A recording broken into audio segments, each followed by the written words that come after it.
बहुत समय पहले की बात है। एक राजा ने अपने राज्य के लोगों की परीक्षा लेने का निर्णय लिया। उसने अपने कुछ सैनिकों से सड़क के बीचों बीच एक पत्थर रखवा दिया और वह खुद पास वाली झाड़ियों में जाकर छिप गया और यह देखने लगा कि कौन उस पत्थर को उस रास्ते से हटाता है। कुछ ही देर में उस राज्य का सबसे धनी व्यापारी अपने लोगों के साथ उस रास्ते से गुजरता है।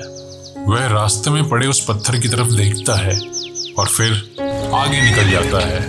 कुछ देर बाद कुछ दरबारी अपने घोड़ों के साथ वहां पहुंचते हैं और वो भी उस पत्थर की तरफ देखते हुए आगे निकल जाते हैं। इसी तरह कई लोग उस रास्ते से गुजरते हैं और उस राजा को सड़कें साफ ना रखने के लिए दोषी भी ठहराते हैं, लेकिन उनमें से कोई भी बीच रास्ते में पड़े उस पत्थर को हटाने की कोशिश नहीं करता।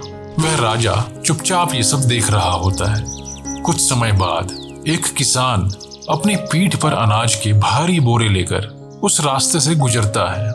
वह भी रास्ते में पड़े उस पत्थर को देखता है और फिर धीरे से अपने उन अनाज के बोरों को नीचे रखता है और उस पत्थर की तरफ बढ़ता है। वह अपने दोनों हाथों से उस पत्थर को हटाने के लिए अपनी पूरी ताकत लगा देता है।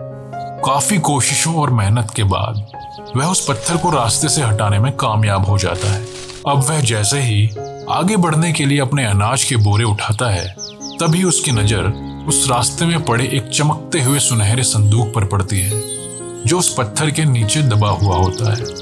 वह उस संदूक को खोलता है और देखता है कि उस संदूक में बहुत सारे सोने के सिक्कों के साथ शाही मुहर लगा हुआ राजा का एक पत्र भी होता है, जिसमें लिखा होता है कि ये सभी सोने के सिक्के उस आदमी के लिए इनाम है जिसने बीच रास्ते में पड़े उस पत्थर को हटाकर सड़क साफ करने का काम किया है। तो दोस्तों, हमारे जीवन में भी अक्सर ऐसी ही परेशानियां हमारे सामने हमारा रास्ता रोके खड़ी हो जाती हैं और हम लोग उन परेशानियों के लिए बस शिकायतें करते रहते हैं।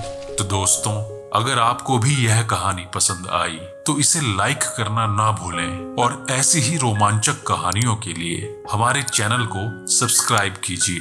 तो मिलते हैं एक और नई कहानी में। तब तक स्वस्थ रहें, मुस्कुराते रहें।